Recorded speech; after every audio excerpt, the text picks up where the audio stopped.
didn't seem like, is this really happening here? And then you didn't know how bad it was. You just saw what they showed you on the news at that time. We have a lot of guys out here that are very skilled mechanically, electrically, safety trained, first responder trained. And so we put our skills to use, and we just started that night. We loaded water on a truck and took off to try to give it out to the people that needed it. We had equipment here that we could use to help clear the roads, and we just were there out every day, almost for probably the next month. We had loaders, we had forklifts, we had gators, anything, chainsaws, everything brought in. For me, it's affected me to the deepest core. It's not looking for thanks from anybody. It's just seeing the relief when this community pulled together to help each other out. It was unbelievable.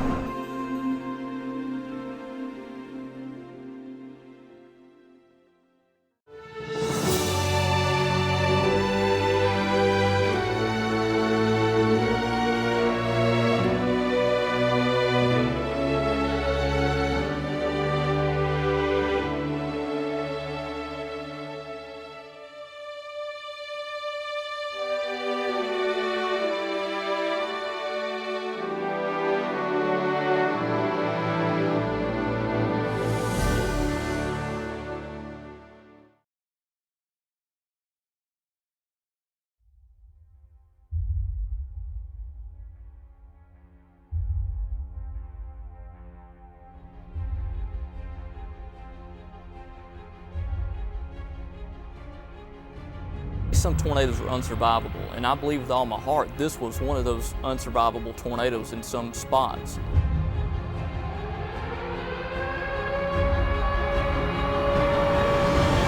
Get in your safe place right now. We have a tornado on the ground. It's now crossing the field just across from my location. During the storm, I thought I was going to die because I thought it was my time. But I've got people trapped. We need a ton of help over here. Just held on to my hand, and she said, please don't let me die. Well, we got a house that's completely flat, and there's something coming underneath it. So many times I wanted to contact his family and just say, he wasn't alone. The real story is not April 27th.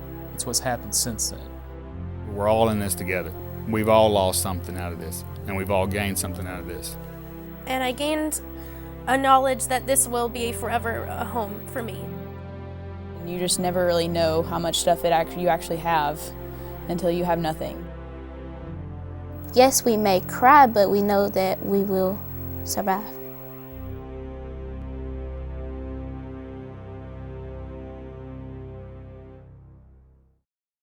.94.1 ZBQ, it's Tuscaloosa's hit music. Is looking worse and worse the closer we get tomorrow. Huge storms gonna sweep through the Tuscaloosa area. They're saying this one's gonna be worse than that one. West Alabama is bracing for more stormy weather. And the same system has already been blamed for several deaths and destroying many businesses and homes all across the South. Just stay weather alert all day. Well, probably 7 days out, we were looking at computer models, we're looking at all of our forecast data, and we knew this was going to be a bad storm. Things are quiet in Alabama and Mississippi right now, but just on towards the west over parts of Arkansas, the northwestern corner of Mississippi, Tennessee, and back towards Texas. Numerous tornado warnings happening, a big severe weather outbreak again. Everything was there. Every ingredient that could possibly initiate severe weather was there. We still could have long-track tornadoes tomorrow, and unfortunately we can't tell whether they're going to be violent or not, but the potential's there. The violent ones are, of course, the most horrific, but they only occur about 1% of all tornadoes are violent. And those are winds basically in excess of 200 miles an hour. This was just one of those deals where we couldn't believe what we're seeing, but it was going to happen.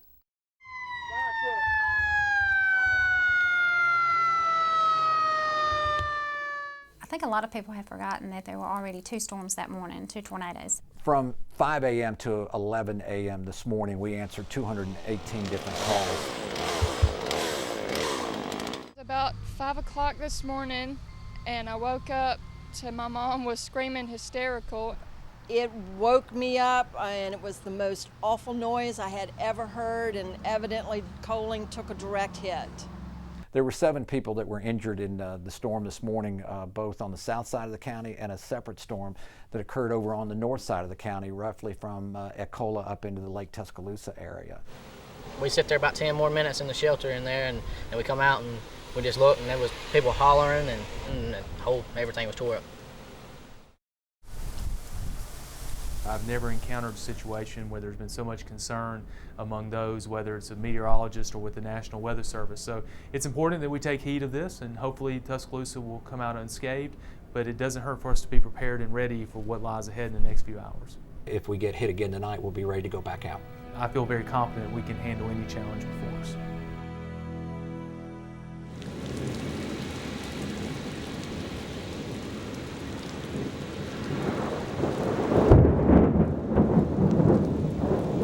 That was sort of a dread in the air as I remember it, because there was talk of a bigger storm coming that afternoon, and everywhere I went that day, that's all that dominated the conversations. All day they have been telling us that, we'll be expecting some bad weather this afternoon. On April 27th, that was my off day. It was actually my off day of work, my one day during the week that I was off. I kind of had thought about coming to the station because it's built like a fortress, and honestly the only place that I felt semi-safe if anything were to happen. And I'm glad I made that decision. Obviously I had no idea, the magnitude of what was about to come my way there. Around noon on the 27th, the mayor activated our incident management plan. We began to realize that, this was going to be the day that we thought it was. About 3:30, 3:45 is when we saw the footage of the tornado going through Coleman. And I remember seeing that footage and thinking, that poor mayor, what do you do when you have a tornado cut through the heart of your town? EMA, Tuscaloosa City is under tornado emergency. 2 storms approaching that will affect Tuscaloosa City and Northport. KIB 470 clear, 1658. All of a sudden, it just, you could tell it was on the way. Richard Scott was on the weather wall, and we could see the tornado take shape. What you're looking at is live from a Tuscaloosa tower camera. This is a large funnel, and it could be reaching the ground right now just to the west of the University of Alabama campus. This is coming directly our way. For a brief period of time, it looked like the tornado was trying to lift. And yeah, it looks like it's lifting.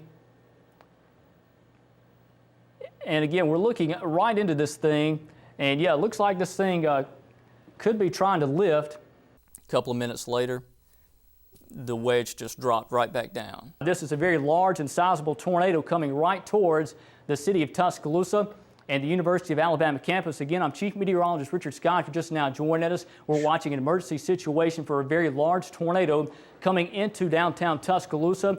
Probably about 5 o'clock, we went down to the basement in City Hall to a safe shelter. Orders, it's confirmed tornado on the ground.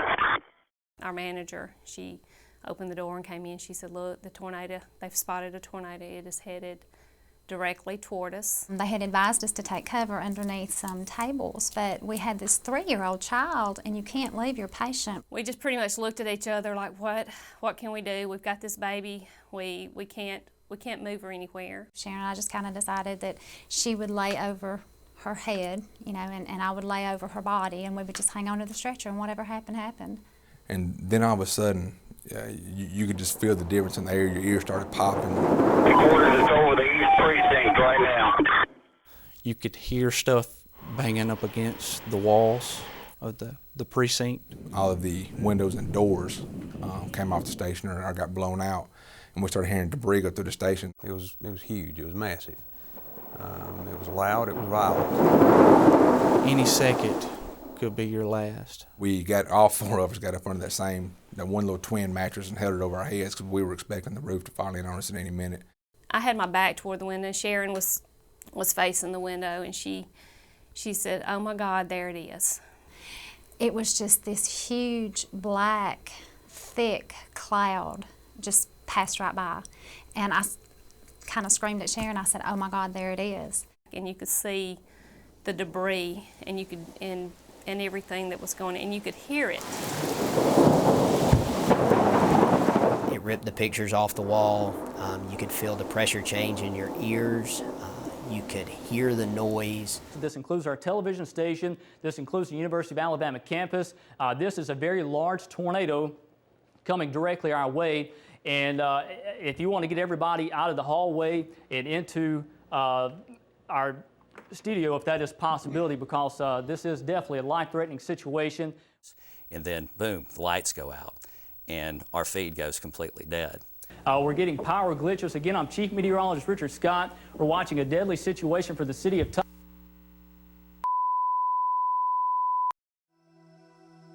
When we opened the door, we could see straight out of the back of the station because there was no back to the station. It was just flat. Well, we got a house that's completely flat and there's something coming underneath it. We covered them with the sheets. And from there, just went from call to call. According to any available unit that can respond to the East Precinct, there's extensive damage. I'm David Hallman, Tuscaloosa Fire and Rescue Service. I'm a battalion chief. My name is Anna Gann. I'm a sergeant on midnight shift patrol. My name is Officer Preston Grammer with the Tuscaloosa Police Department. My name is Howard Thomas. I work for Tuscaloosa County Sheriff's Office. Jeff Roberts. I'm captain of Fire Station number 4 in Alberta City. Anybody available, 15th Street, McFarland, demolished. 10-4. We tried to carry everything that we could and just started walking down University Boulevard, going from cry to cry, and there were more than we could possibly talk to or answer. It was such an overwhelming feeling. The look of desperation on faces, not knowing where to go, not knowing how to get there, not knowing what's going to happen next. Headquarters to all units. We're working on Channel 2. Channel 1 and Channel 3 are down. All units go to Channel 2. Well, our primary dispatch channel was knocked out. Channel 1 and Channel 3 are down. All units go to Channel 2. You know, one of the main things that you really need is gone. 3 fatalities here. We've got 2 fatalities here. Subject, a house is still on them, entrapment. 2 critically injured here. The fire, rescue, or chainsaw. I need 6 ambulances here. I need 2 ambulances over here. I got an entrapment lady with 2 critical wounds to her leg. By the way, we got a gas leak over here. You know, it just continual.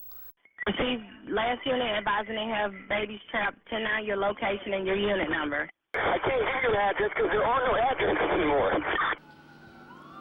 It was a war zone. I'm sure you've heard that a lot of times, but that's about what it was. Headquarters to the supervisor that can advise on the 1099 procedures.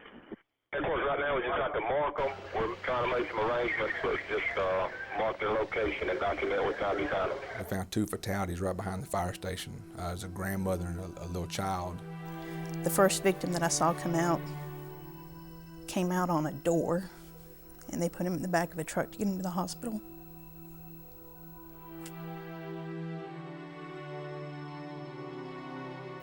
It was a grandmother and 3 of her grandchildren that were killed.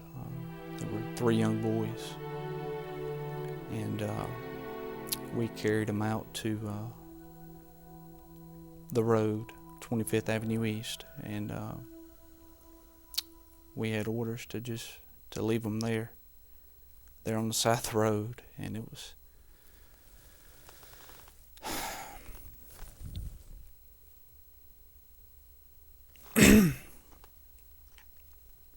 that was one of the hardest things I've ever had to do.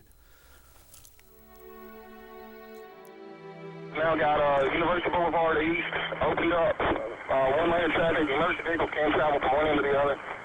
When the road finally, when we heard it was open, we started sending people to DCH in the back of pickup trucks, backseat of cars, whoever we could find that had something that would run or move.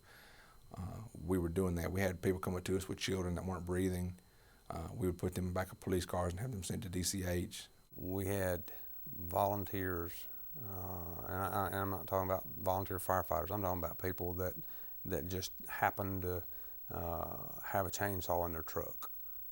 Drove up and said, "Look, I've got a chainsaw. Where do you need me? Take your pick. Where do you want to go?" And so we actually had, basically an entourage of people that were traveling through the city with us, helping us do whatever we needed to do. Just private citizens that pulled up that said, "What can I do to help?" At that time, I was looking at Cedar Crest subdivision and all the homes that were leveled and just twisted, and I said, just start checking the houses.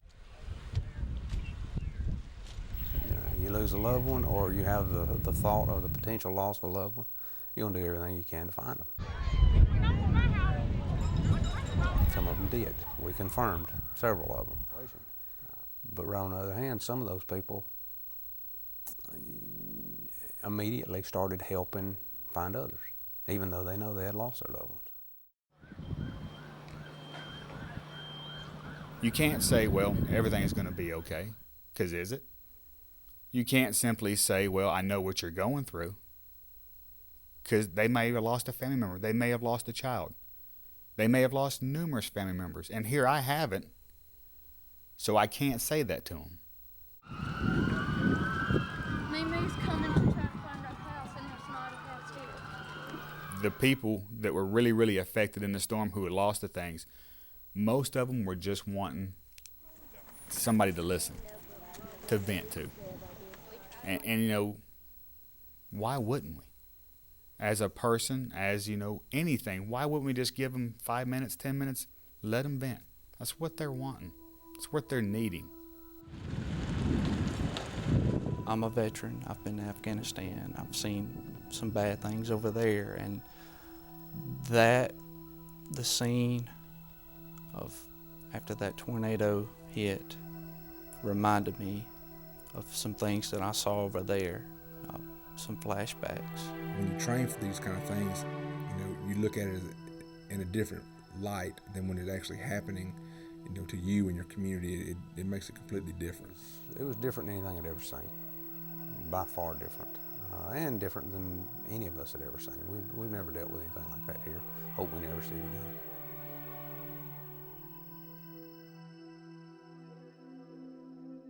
We looked out the front side of the emergency department, and it was a beautiful day. The sun was shining, it was a little windy out, and we had no idea what had just happened to our community. It's almost like someone had a bucket of water, and it was like a drop, a drop, a drop, and then they just poured it, because all of a sudden we went from no patients to hundreds of patients, it seemed. It was unreal. Well, I got several criticals. You can get the medical over here. My name is Andrew Lee. I am the trauma coordinator here at the DCH Health System. My name is Sharon Allen, and I'm a staff RN in the emergency department at DCH Regional Medical Center. I'm Sharon Oakley. I've been an RN in the emergency department at DCH for a total of 19 years. Leanna Smith. I'm an RN in the emergency room at DCH Regional. My name is Derek Jones. I'm the medical director of the emergency department and the chair of the Department of Emergency Medicine. I actually started my job on April 28th at midnight, so the midnight following the tornado. We started kind of preparing for some patients, just kind of getting things together. It was eerily quiet. There was only a couple of patients there in the hospital. I just had, street clothes, a t-shirt, shorts, tennis shoes, and at that point I just knew I had to go into work. They come in shorts and tennis shoes, some came in sweatpants, whatever they had on at the time that it hit, they came to work to help. And we never imagined that the next 10 hours were going to bring to our facility what actually came through the doors.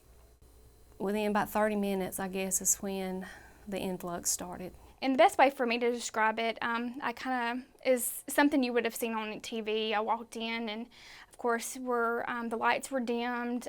Some of the tiles were out of the ceiling where the air vents had been pulled down. Just people everywhere, and just chaos is kind of the best way to describe it. Of course, just kind of put my stuff down and went straight to work. The first phone call was of 3 children in full cardiac arrest. And as a nurse, when you hear that, your heart sort of sinks. So we started preparing for that and getting more reports of where all the damage was. Before those children got there, the floodgates opened. We had patients that started coming in through our front doors on pieces of plywood, on front doors, on whatever they could get to lay patients on. People hurting, people bleeding, you had impaled objects, in people. Any way they could get there, they were coming.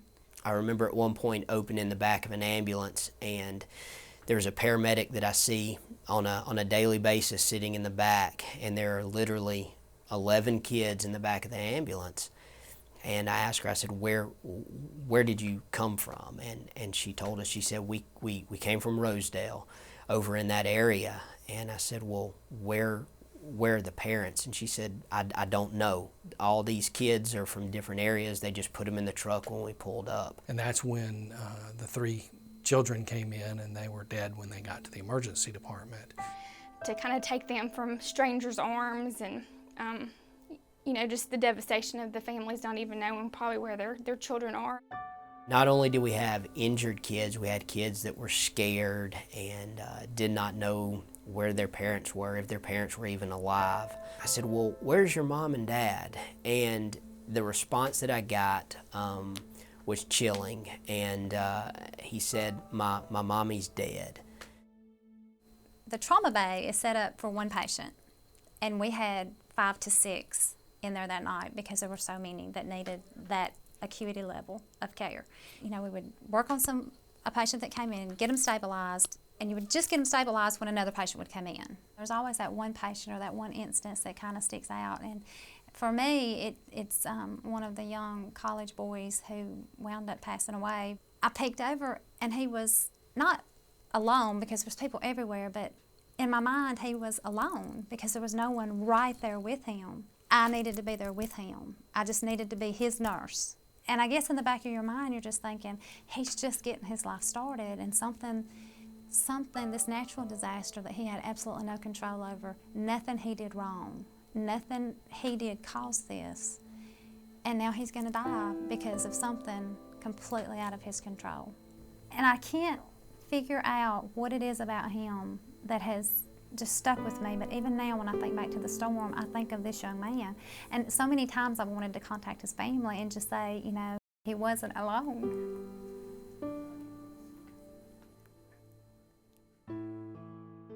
You have hundreds of people packed into a small environment.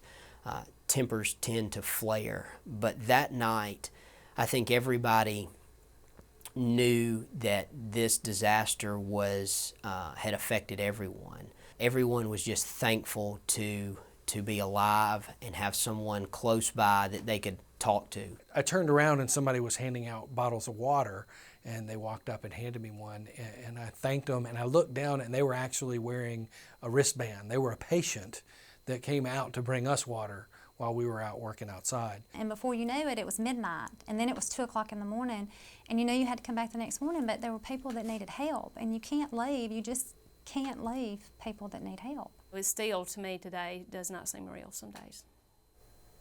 When I saw that it was headed straight toward the hospital and at the very last minute turned, you know, in my mind there's nothing else you can say but that God was looking out for us. He was taking care of us because we had to be available to take care of Tuscaloosa. And if this tornado had hit us, we wouldn't have been able to be available to take care of Tuscaloosa. And I firmly believe that that is exactly what happened. We were spared. We were here to be able to take care of those patients in the time of need. To the healthcare workers, we didn't do anything outstanding. People keep saying, oh, you're a nurse, you did something great. Really, we didn't do it. We did our job. That's our job. Our job is to take care of people. Nothing extraordinary, just our job. But people just treated us so well, you know, in the days after that. It was just kind of weird that people would make such a big deal out of us just simply doing our job, which is what we did.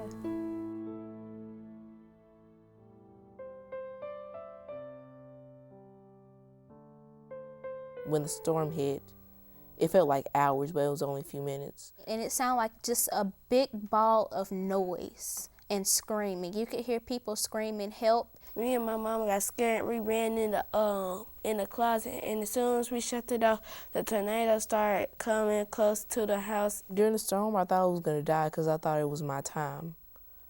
I heard the glass break because some of the glass flew up under the closet door.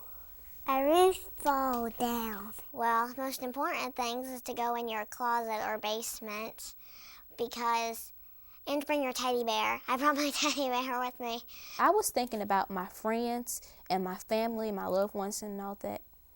And so it was just, looked like a war zone outside. Like just a bomb just hit it. it was scary. When I went outside, I was traumatized at what had happened. We passed our street 4 different times, and then we almost passed the house, which was kind of weird because, I mean, you're supposed to know your own house. I usually don't see dogs and cats and rabbits or anything no more. Well, we lost a lot of trees. We lost everything that was in our backyard. We had like 2 ginormous pine trees, and then we had 1 like little tree, and the 2 pine trees fell like immediately. Yeah, they fell. If there were more trees, the animals would try and find homes there, but there were mainly no more trees. And often you see birds, but most of the birds flew to like Florida or somewhere to find homes. I never knew night could be so dark. And you think the whole world is just okay, but when morning and you start driving on the road, you see all the damage. With the moon there and some of the house lights, I think we're okay. If you're ever in a tornado and you're in the closet, you do tornado turtle. What you do is you put your hands over your head so your head won't get hurt, but if anything does get hurt, it'll be your hands, not your head.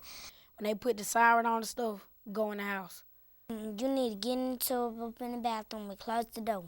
You get shoes, like you put shoes by the closet door so you don't have to step on all the glass and installation when you walk out. I think like people calling ambulance and stuff for other people because other people was hurt. What's special is the people who came out and helped us. Like, they wouldn't even know us, they wouldn't even be close to us, and they came out and helped us. It made me feel like I was not left out. And I want to thank my teachers for giving me like my school supplies to finish the rest of the year. We used to go to College Hill Baptist Church, but until the storm came, the roof is messed up. The church, it was just a building. The church is in our hearts. You shouldn't take what you got for granted. Yes, we may cry, but we know that we will survive.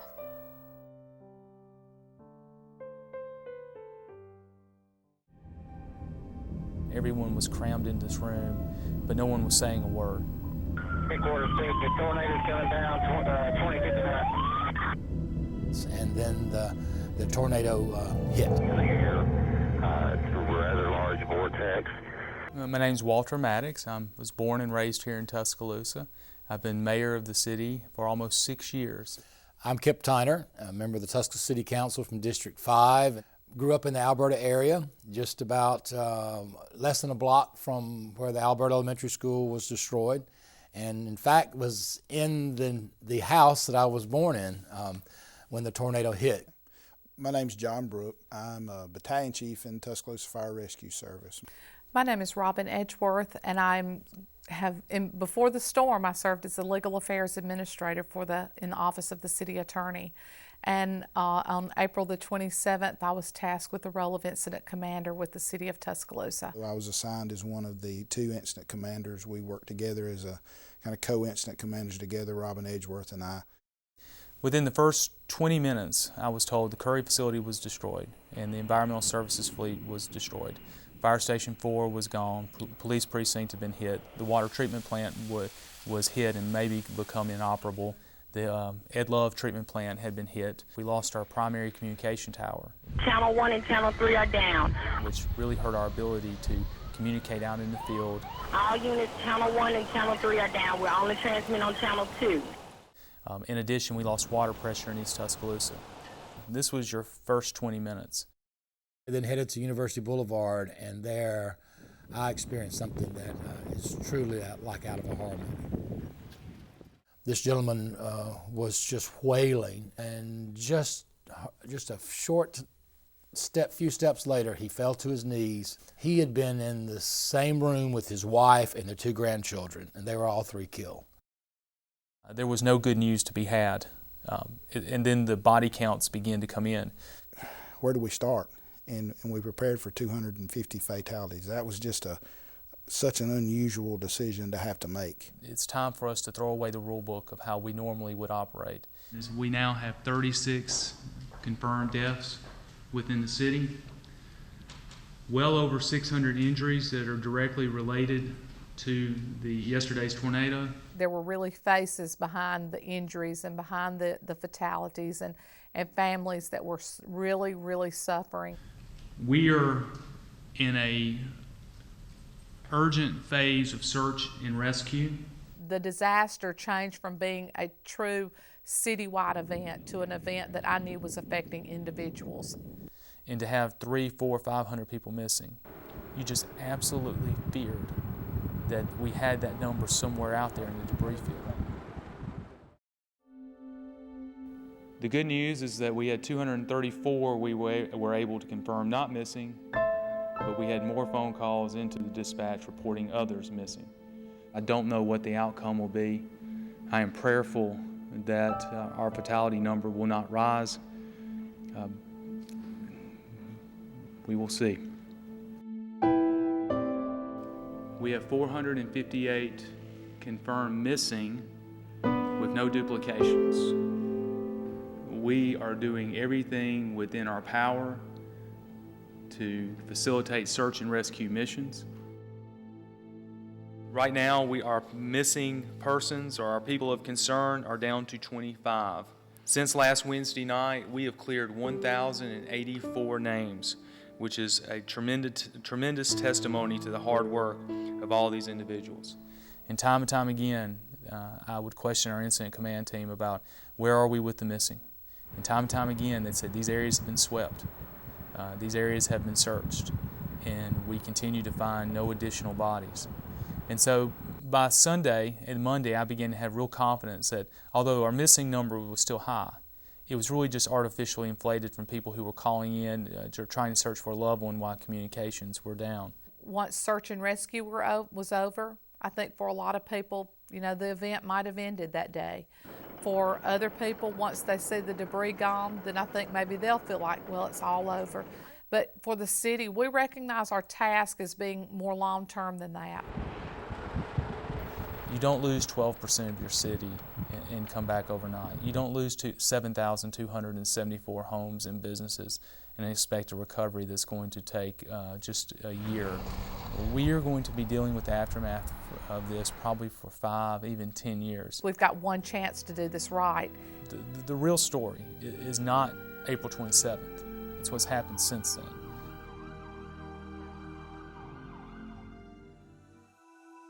Fifth Avenue, check for subjects entrapped. A couple of guys approached me and said there's a girl over here in Arlington Square Apartments that's trapped. We can't see her. We could just hear her screaming for help. My name's Catherine Ronigal. I lived at Arlington Square Apartments. Every bit of it had collapsed on top of her, pretty much. So I started digging. How do I get it out of here? I remember trying to push the door off, but I couldn't do it. Obviously, with everything else, I wasn't aware of how awful it was that the whole entire apartment complex just fell. Just tons, literally tons of stuff that was on top of this girl, and it took several hours for me to get down to her. I finally got to where I could see her, and she reached up and she grabbed my hand and just held on to my hand. And she said, "Please don't let me die." I remember saying that, and I remember whenever I saw him, I was just like, "Please hold my hand," just for a second. I was like, "I'm really scared." If you die, then I'll be right there with you, because I'm not leaving until you're out of here. It was nice to just have somebody hold my hand for a second, just tell me that things were gonna be okay. And as soon as she crawled out, I saw her leg. And I remember reaching down and having blood all over my hand. I didn't want to say anything to her, but I knew she was going to look at it. So I said, "Whatever you do, do not look at your leg." I mean, of course, you're going to look at your leg whenever somebody tells you not to look at it. And it was bad. I honestly kind of wish I was unconscious for that, because I just didn't want to remember any of that, because that was probably the hardest part of it all. Just get on my back, hold on. I got carried to a truck almost. It wasn't even really an ambulance. And then I just got pushed in there by two people next to two people, and I just got sent to the hospital. That's when I said my goodbyes to her. Robert Reed was an angel sent to us. My choice was to do what I thought was right. My name is Margie Hayes. My name is Robert Reed. A lot of people say your life flashes before you in times like that, but not to me. I just felt like I was just resting. I was peaceful, just really peaceful. The only thing that was on my mind at that point was helping people get to safety, because I feel like if I was in that same predicament, someone would come and help me the same way that I helped them. I didn't see him when he came up, but I heard him. He just kept hollering, just keep hollering, I'll find you. And I said, I'm right here, someone's standing on my legs. He said, good, it's me. Hold on a minute, I'll get you out. I just started grabbing it and the stuff and throwing it off. And he was there for a second, and it was just like he disappeared. I tried to stay with certain people just a brief moment, because it was so many people, you know, as in hearing the voices and stuff, it was so many people hollering help.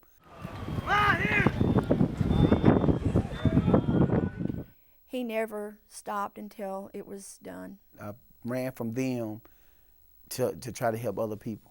It was just like he was supposed to be there.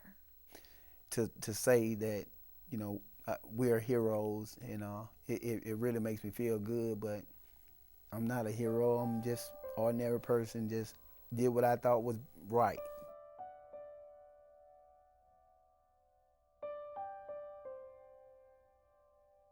My name is David Bayode. I've been in Tuscaloosa now for almost 15 years. I'm from West Africa, Nigeria. It was a pride of me to come to this country, and I thank God and I thank the Lord to be part of the country. If what happened to me here in this Tuscaloosa happened to me in Africa, I would be on my own. It was just like an explosion. There was no place to hide no more. We both lied down. She fell down on a little boy. She covered him up. Then I covered my head, and I hold on to the kitchen cabinet. That storm just sucked me up. That was all I know. All you can see on my property was just the concrete slab, no building. Nobody knows where my building is. It took off from our neighborhood and dumped us right on the other side of the neighborhood, over 150 yards away from our house. By the time they woke me up, I had my son telling me, Daddy, Mama is gone. Every minute I close my eye, I always see the way my wife was laying down for her last moment. I always ask myself, what did I do wrong? What did I do right? Why can't I save her? So I've been to my wife's grave a couple of times, just pray with her, tell her so. When it is time to move on, I will move on with my life. What I'm going through alone every day with my two boys, I'm really proud of the single parents. It's not easy, because I'm now playing the role of a mother and a dad. The heart and the passion of the people of this country, I'm really overwhelmed. To my surprise, my little boy birth certificate was found. Somebody found it outside Alabama. I don't know where. Somebody recovered my son. They said close to Tennessee, whatever I can say, and they mailed it to me with $500 gift card on it. I don't know the woman. She never put her name and address on it. No phone to say thank you. So I was touched. I believe in God. I believe there's life after death. And I believe in my mind, at the last time of a resurrection, I will still meet my wife. We are still going to be together till we parted no more. Jennifer is still within me. She will still be there forever. This was different because it was happening to us. And we had this tremendous responsibility of telling this story to a community that has just gone through hell and is continuing to go through hell.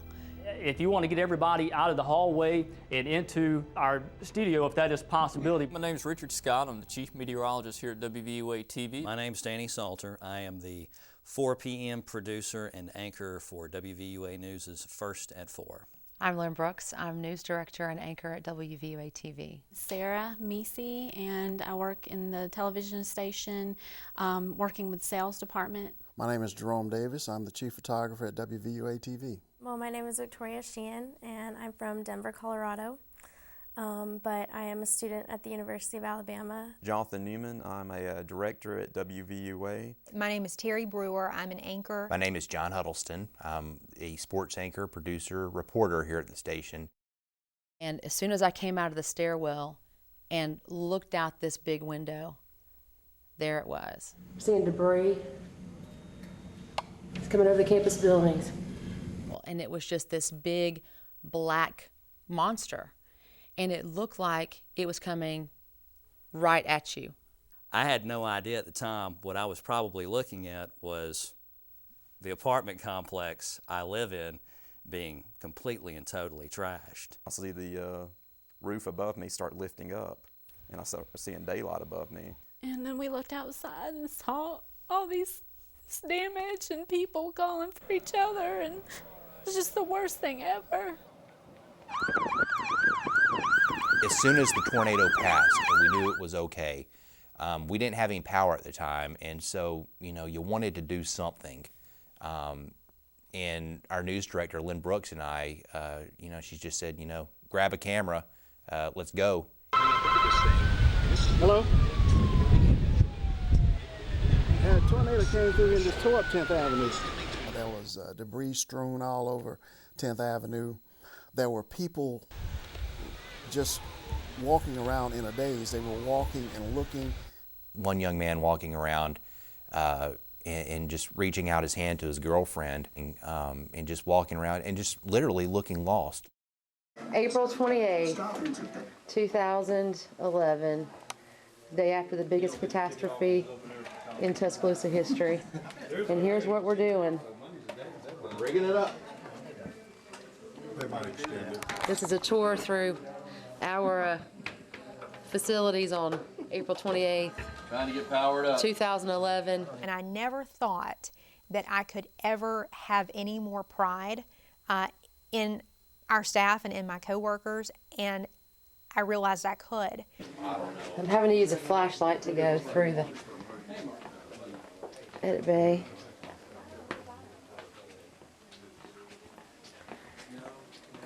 Here's our crew back here, editing by lamplight. Whatever obstacle was placed there, not having power, not being on the air, it didn't matter. It was, let's find a way to get around this. They worked so hard with so much care. Miss Janie Wallace, Trooper of the Year. Hello. Miss Lindsay over here. Hi. Hello. So this is how we're doing the 2011 tornado. At the time, there were hundreds of people that were still missing. Had staff members that were digging through what was left of their belongings. And I thought, how in the world do you tell this story? You already know by now all the devastation that Tuscaloosa is dealing with, a very hard-hit community that is struggling right now just to find any answers. And along with the rest of Tuscaloosa, WVUA was impacted by the storm as well. I was at words during a lot of that broadcast. I can go back and watch that broadcast and remember how that felt, thinking, what words do you use to describe what is happening? When you're a reporter, you don't want anything bad to happen, but you always want to be the first on the scene when something does happen to cover it. We were first on the scene, and part of me kind of wishes, looking back at it now, that we weren't, because it was just so bad. It was so destructive, and we were part of the story as well. And then all of a sudden it got real still, and I said, "Is it over?" Because I've never had this happen, And they said, no, get back down, get back down. I think my dad and my husband saw up in the roof what was going on, and I got back down, and then it got so much worse. There was just nothing left of our house except for the room we were in. The roofs were off of everything else, but halfway off the hall we were in, and then the laundry room. That was all that survived. You don't really see your life flash before you, like some people say. It was more just like pray. Just the angel's going to be right there. That I knew at that point, there's no way that this thing missed my house. You know what made things just so great was when I saw my roommate, Jonathan Newman, step out of the house. He was all right. I just saw the look on his face when he saw the house. It took me a little while to realize that I was at my house. After seeing everything else, you know, it hits you like a ton of bricks that this was a horrible, horrible disaster. There's just people walking down one of the main roads in Tuscaloosa, in East Tuscaloosa. I had a camera with me, and I'm actually really glad I did. There's just people walking from the rubble, and this used to be filled with trees. It's just not now. I used my still camera that I had in my purse that does shoot video to shoot video of me returning home, just because I knew that I may not remember it and I would want to. How should we go? How should we? Through here. We've still got a ways to go to walk down, but as you can see, there's just people everywhere. I'm not really sure why I chose to keep recording, but I just thought, you know, maybe that since I was still a little bit in shock, that later I would be able to look back at it. I don't know. I mean, I've just never seen anything like this. We walked down University, and it was almost like layers. Like the further you walked towards my apartment, the worse it got. Oh, this used to be the church. Oh, and every day they had this sign that was like inspirational, or there's the church. It's completely gone. When we turned, I saw a building and there was debris around it, and I really thought that that was my apartment. Oh my God. Your apartment is still there? Oh my God. No, there's someone in it. Half of it. Oh my. And we immediately took off running, just out of pure joy that I was so lucky. But as it didn't take long to realize that it was really just an illusion. There's someone in there. It's bad. No, that's the bottom.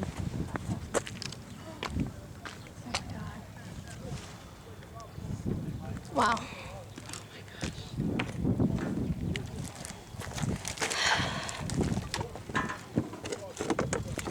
It went from complete happiness to, I won't say panic, but I guess a quiet panic, because if I didn't even see it, where was it? Realizing the pure shock that I didn't even realize my own home. And then there was the guy in front of Full Moon Barbecue kneeling down to pray. Falls down onto his knees, buries his head in his hands, and he starts praying out loud. He says, "Oh Lord, please help us. Oh Lord, please help us. Oh Lord, please help us." And he just kept saying that over and over and over again. And another man, just a complete stranger, this guy, you know, he didn't know who he was, just walked up and knelt down beside him and began to pray along with him. We found out later that he was supposed to be inside that building, and it just happened to be his day off. The dread on the people's face as they walk through looking for their loved ones and relatives and like that, and people driving their cars over the debris looking frantic, you know, it was something that I don't want to ever relive. I lost my first home, I feel.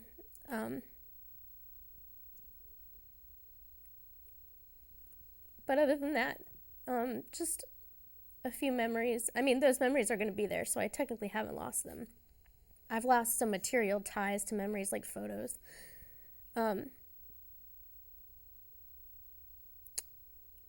I lost, and it sounds so silly, but I lost my first pet of my own. And she was kind of my only family member here, I guess. You know, I came home to where I left. And I lost part of my first city.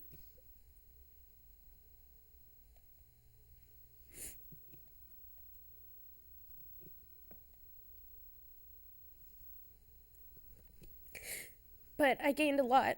I gained a lot of insight. I gained a complete, my faith is so much more back in people. And I gained a knowledge that this will be forever a home for me. You just never really know how much stuff you actually have until you have nothing. When you go through things like that, you come to realize that really our relationships with other people are much more important than any of the material things we have. Everybody that night had lost so much, or knew somebody who had lost so much. I don't know what happened to Catherine. Have not spoken to her since the tornado, but I hope she's okay. I wish I knew some of those people's names just so I could just be like, thank you for being there for me. I'm Catherine. I'm great. Thank you. You too. How you been? My parents weren't there. None of my friends were there. I didn't really know anybody around me, but thank you for, being there and helping me out. I appreciated it more than anybody could ever understand. Good to see you. You too. Take care of yourself. I will. Live every moment and know that there are angels that, look over us, and that tragedies happen, but good can come out of it. She's got her dad's nose. I love that. I guess I'll tell her, she's a miracle baby, and that she, is a survivor even before she was here. And you knew it was already going to be a special miracle to have a child, and then you go through that and you're like, wow, just like angels. I guess it makes you get the perspective that you're going to have those guardian angels, and that a miracle is really a miracle, not to take it for granted. I've tried my best to contact her, but there's no way. Just to say thank you. Hello. How you doing? I'm David. A lady saw the birth certificate of my little boy. Hey, I'm Angie. Oh, are you the angel? Oh, nice meeting you. You're so sweet. I'm so blessed with people surrounding me.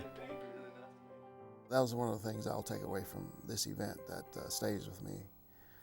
Just how people came together to make it all, to try to put the pieces back together for a lot of people. But people come up just to give me a hug and say, Mayor, hang in there. And these are people who lost everything, and they're giving me encouragement. That will stick with me for the rest of my life. A lot of those patients, the only way they got to us was by those Good Samaritans. They set their lives aside and took care of their fellow neighbors. I feel like if I was in that same predicament, someone would come and help me the same way that I helped them.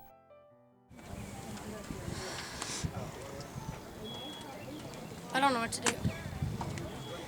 Something physical can be taken away from you, but that in no way means that you have to stop having that memory, or that memory fades in any sort of way. In fact, I think it gets stronger. Oh my gosh, my grandma's pearls. Oh my God.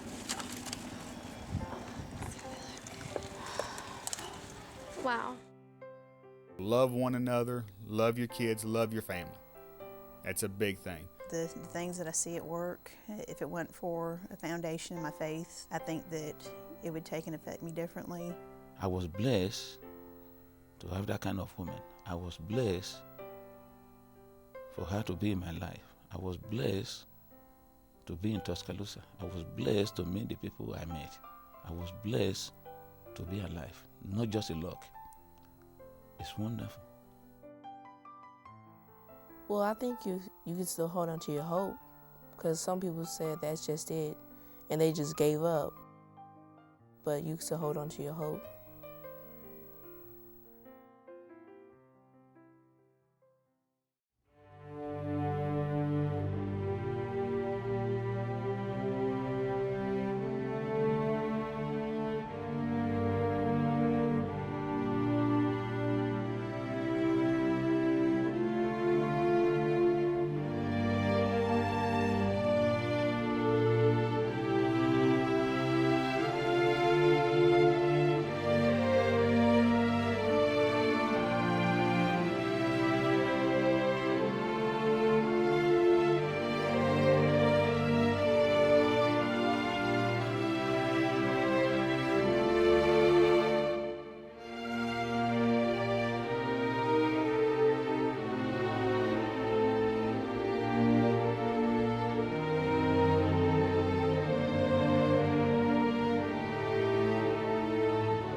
It made me realize what was important in life. It's a hard thing to explain. If you stand out there and see people's stuff just torn up and thrown everywhere, it's not something I would want to experience again, but I was glad to be able to help. It may be a huge area out here, but I'm still part of the family. And if something happens inside work, outside of work, we're close-knit. We stick together just like the community we're a part of. Being here for 7 years, this has actually become my adopted home. And this is where I plan to retire. The community has always been great. I've never felt more at home than I do right here. It hit all of us in a very distinct, different way, but it hit all of us really close to home because this is our community. We may live 30 minutes away, but this is still our community, and Nucor is a corporation and is a local company. It's what we do. It doesn't matter if it's a fundraiser for the city or if the city's helping us with something, we're always a part of it.